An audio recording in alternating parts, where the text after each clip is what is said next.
व्यापारी का गधा आलसी प्रवृत्ति का था।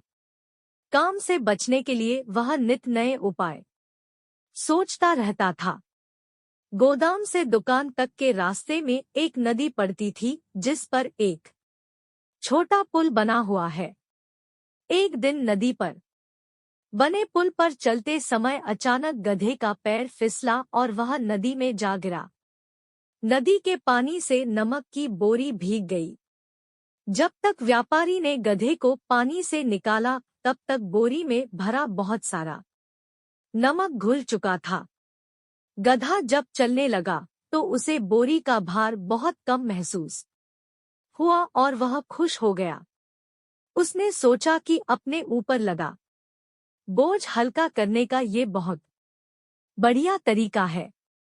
अगले दिन वह जानबूझकर नदी में गिर पड़ा। नमक पानी में घुल जाने से बोरी का वजन फिर कम हो गया।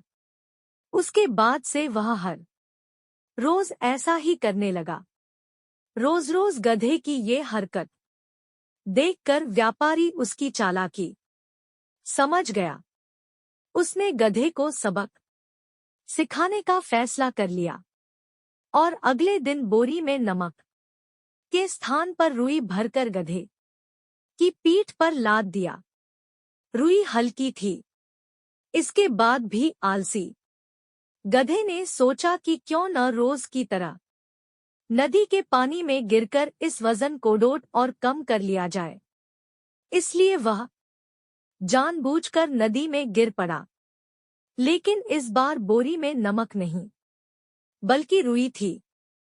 पानी में भीगकर रुई का वजन कई गुना बढ़ गया।